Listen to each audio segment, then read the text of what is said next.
What are Bt toxins? These are the insecticidal proteins produced by Bacillus thuringiensis. RNA interference, what is it? It is a method of silencing of a specific mRNA due to the complementary dsRNA molecule that binds and prevents translation of mRNA. So what is the use of Bt toxins? This Bt toxins is going to kill the insects like leptopterans, coleopterans and dipterans.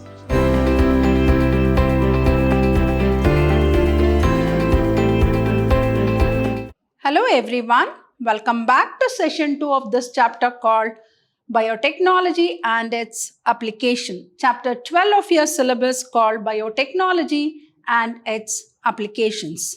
Hope you remember in the last session we studied about the applications, important applications of biotechnology where we came across Bt cotton. So what is Bt toxins? Bacillus thuringiensis, the bacteria which is called as a Bacillus thuringiensis, is used as a biocontrol agent. So in this session, let us understand what do you mean by Bt toxins. So what are Bt toxins? Bt stands for what?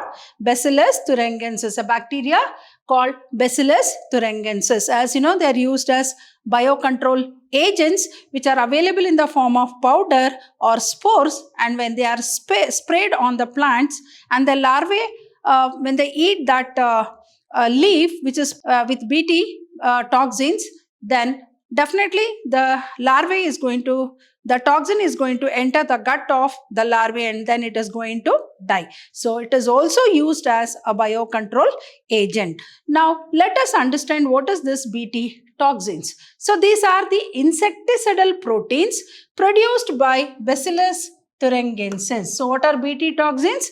These are the insecticidal. What do you mean by insecticidal? That which kills insects.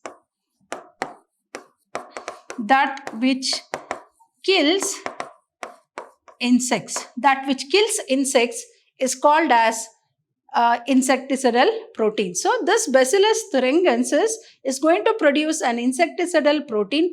We usually use the word called crystal protein produced by Bacillus thuringiensis. Because of the increasing demand for food and for the increasing population, to meet the demands of food for the increasing population, so people have started using extensive use of chemical fertilizers has enhanced the pollution of the soil and also thereby killing many useful organisms. So the best way is to avoid the use of chemical fertilizers. Better to use this Bt toxins to avoid the insects or the pests. So Bt toxins, and what are Bt toxins? These are the insecticidal proteins produced by Bacillus thuringiensis, and Bt toxins kills the insects like lepidopterans, coleopterans and dipterans. As I already said, Bt toxin is also, the Bt toxins are sprayed on the plants where we come across when the larvae eat such leaf, particularly the caterpillars of the butterfly when they feed on such leaves, and that toxin enters the gut of the larvae and definitely the larvae are going to die. So this is one form of protecting the crop from the insects. So Bt toxins kills the insects like lepidopterans, coleopterans and dipterans. So what is one of the applications of biotechnologies to get pest resistant plants? Justify. As we know, one of the main applications of biotechnology is what? To get pest resistant plants. So instead of going for spraying chemical fertilizers, extensively using chemical fertilizers which is going to harm the soil content, decrease the soil fertility, better way is to produce pest resistant plants. So the best way is instead of adding fertilizer, so if the plants are resistant to the pest, then there is no need of adding chemical fertilizers. So one of the major applications of biotechnology is to get what? Pest resistant plants. So some strains of Bacillus thuringiensis produce protein crystals. As I said, they are called as crystal proteins or protein crystals. They are called insecticidal proteins that kill insects like leptopterans, coleopterans and dipterans. And protein crystals are formed during certain phase of their growth. So this crystal proteins are formed during certain phase of their growth. So here you can see in the beautiful picture, so Bacillus thuringiensis, and this Bt toxin enters So when that is eaten by the larvae, here you can see how it enters and it is going to kill so binding to the receptor toxin monomer insect midgut cells. Then here you can see how the pores lead to, and you can see the process of formation of pores and the cell death. So septicemia means where you can see the death of the larvae. So this is how the crystal proteins are, particularly the Bacillus thuringiensis, is used to kill the leptopterans, then coleopterans and dipterans. So what are Bt toxins? These are the insecticidal proteins produced by Bacillus thuringiensis. So what is the use of Bt toxins? This Bt toxins is going to kill the insects like leptopterans, coleopterans and dipterans. And some strains of Bacillus thuringiensis produce protein crystals called insecticidal protein crystals that is going to kill the leptopterans, coleopterans and dipterans. And protein crystals are formed during certain phase of their growth. As I said, when the larva feeds such plant, the toxin is going to enter the midgut and it is going to cause the pores in the midgut of the larvae and it is going to cause the death of the larvae. So it is one form of biocontrol agent. So it is acting as a biocontrol agent. Biocontrol agent. So we can imagine how even microorganisms like bacteria are useful to mankind, particularly microbes can be used as what? Biocontrol agents. Then the Cry genes, what we call the Cry genes, Cry1AC and Cry2AB from Bacillus is encoded by these genes which control bollworms, particularly the bollworms. So Bt cotton plants express the Bt toxin gene by producing toxin that provide insect resistance. So Bt toxin plants, particularly cotton, which is a commercial crop, has lot of economic value and it needs to be protected from the bollworms. So here we come across Bt cotton plants express the Bt toxin gene by producing toxin that provide insect resistance. So Bt toxin protein exists as an inactive prototoxins. So they will be in the form of inactive prototoxins. But when the insect ingests the inactive toxin, then it will be converted into what? Active toxin at alkaline pH of the gut of the insect. So due to the alkalinity of the gut of the insect, then the inactive prototoxins are converted into active toxins which solubilize the crystals. So then they are formed as what? Crystal proteins, which are nothing but toxic substances which is going to kill the larvae of the insect. Then toxin binds to surface of midgut epithelial cells and create pores that cause cell swelling and lysis and eventually cause death of insects. So here you can see how when they inject the larva, so it gets solubilized. Prototoxins are converted into active toxins because of what? Because of the alkalinity in the gut. Alkalinity of the gut. So here it is they enter as protoxins and they get converted into activated toxins. They get converted into activated toxins. So this toxin crystal protein is going to bind to the cells and it is going to form what? Pore formation. So here we can see the larvae dies.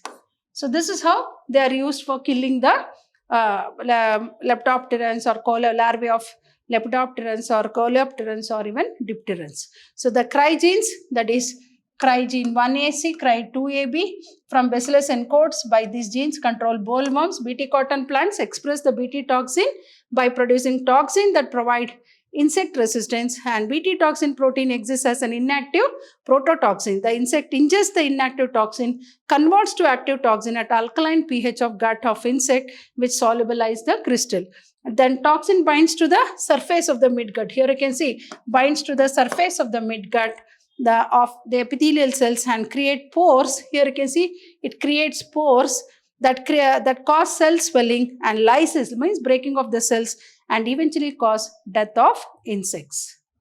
The function of Cry1AC, Cry2AB and Cry1AB. As we know, all these are the crystal proteins that is extracted from the bacteria called Bacillus thuringiensis. Controls the cotton bollworms, and Cry1AB and controls corn borers. particularly corn plant as well as cotton, they are economically, commercially important crops which are usually affected by the bollworms and also the corn borer, which is going to bore the stem and the root, and it is going to damage the plant. So such type of crystal proteins are used for controlling the bollworms in case of cotton, and in case of corn, the Cry1AB and Cry1AB, that is the Cry1AB is used to control the corn borer. So there is one more nematode called Melagdanine incognita, is the nematode that infects the roots of tobacco plant. So now so what is it going to do? It is going to decrease the yield of the crop plant. So this is also has to be controlled. So here you can see the melody, and here you can see the cotton bollworm.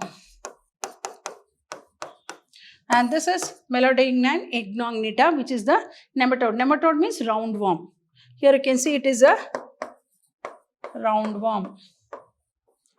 And that infects the roots of tobacco plants. We all know even tobacco plant is also a commercially important crop. So it is going to damage the tobacco plants and thereby decreasing its yield. So it decreases the yield of the crop plant. So eukaryotic organisms, type of organisms that RNAi means RNA interference. RNA interference. Right. So Cry1AC and Cry2AB is used, and they are used for controlling bollworms in cotton, and Cry1AB is used for controlling the corn borer, and Melagdanine incognita is a nematode that infects the roots of tobacco plants, which is going to decrease the yield of the tobacco plants. Now let us see RNAi. What is RNA? RNA interference. So this is the method of silencing a specific mRNA due to the complementary DS, a double-stranded RNA that binds and prevents translation of mRNA. So what is this stands for what? RNA interference. So what is this RNA interference method? This is the method of silencing of a specific mRNA due to the complementary DS means double-stranded RNA molecule that binds and prevents the translation of mRNA. So what are the steps that are involved in RNA interference mechanism then? As we know, it is going to affect the roots of tobacco plants and reduces their yield. So a nematode called Melagdanine incognita infects the roots of tobacco plants and reduces their yields. So nematode specific genes were introduced into the host plant using Agrobacterium as a vector.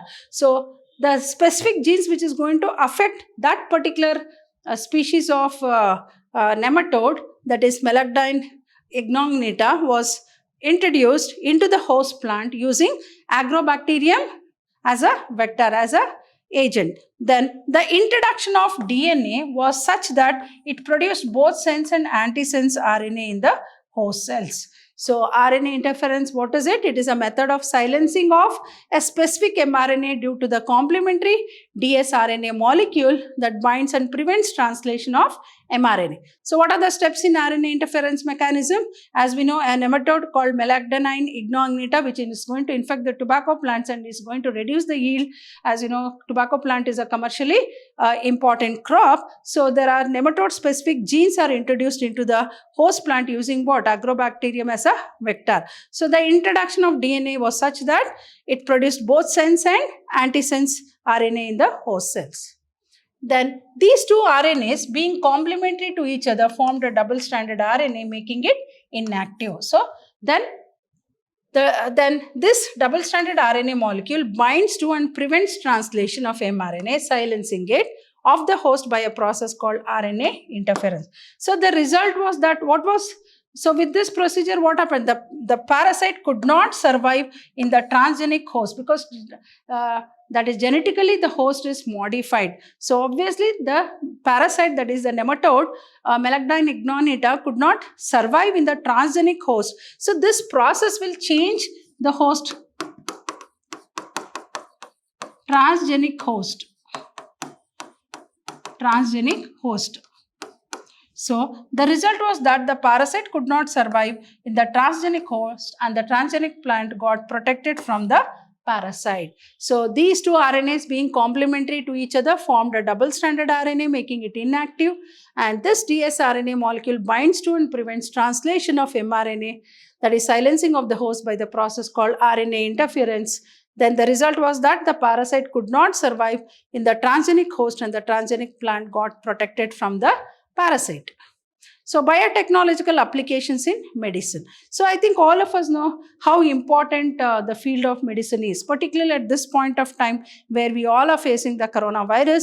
We all are waiting for the vaccine to be developed against this COVID-19 virus. So imagine if we stick on to the good old conventional methods of producing the vaccine, I think definitely it is not going to work out. And the scientists are using more and more scientific technologies to come out with a better toxin which can be used successfully against this coronavirus. So biotechnology plays a very great role, particularly in the field of medicine, which has come out. And I think all of us know science and technology has improved to such a great extent that better developed vaccines, better developed medicines have been brought into the market to help the human mankind to get rid of the diseases. So one such as we all are waiting for this corona vaccine, for the coronavirus vaccine. So now let us understand what is the application of biotechnology. What are the principles of application, the principles that are used in the process of biotechnology? How is it useful in the field of medicine? As we already studied in the previous chapter called biotechnology, principles and process, how useful the concepts of, like for example, rDNA technology, DNA fingerprinting, all those are the technologies which has helped the human mankind in many ways. For example, you take DNA fingerprinting itself. So one very useful use of DNA fingerprinting is you can overcome the disputed parentage, and also we can find the culprit who has committed the crime, may it be a murder or a rape, etc. So imagine by taking small traces of DNA, we are able to multiply it and identify and compare that DNA with the victim, with the culprit who has committed the crime. So that is what has been technology, particularly in the field of medicine. So now let us understand the biotechnological applications in medicine. The applications of biotechnology in mass production of safe and more effective therapeutic drugs. The application of biotechnology in medicine, that is mass production of safe and more effective therapeutic drugs.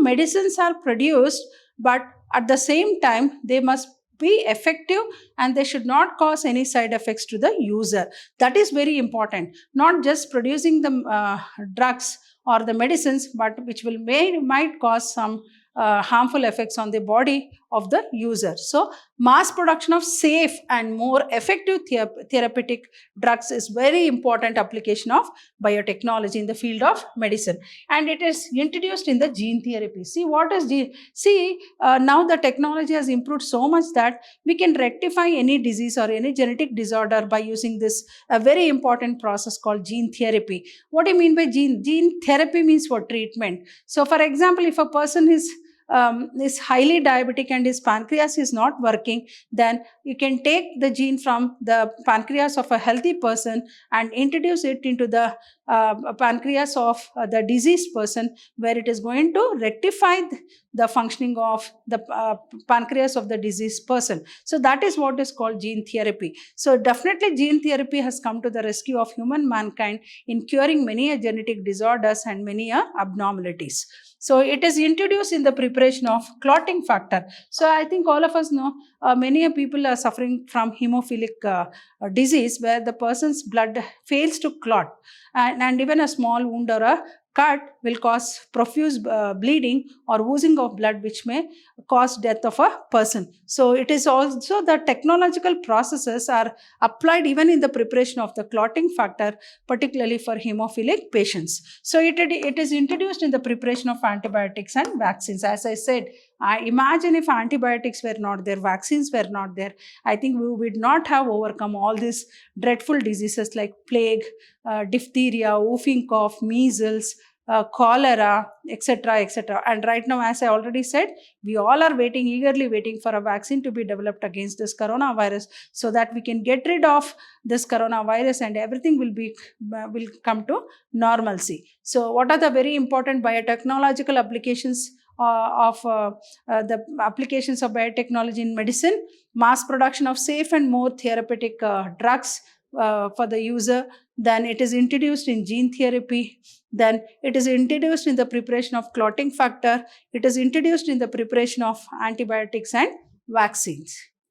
Hope you have understood all the concepts what I have explained in this particular very interesting and a very useful concepts of this chapter called Biotechnology, Principles and Processes. So I'll be back in the coming session with the advantage of recombinant therapeutics and also genetically engineered insulin. So I'll be back with these two very important concepts in the coming session. So till then, goodbye and thank you.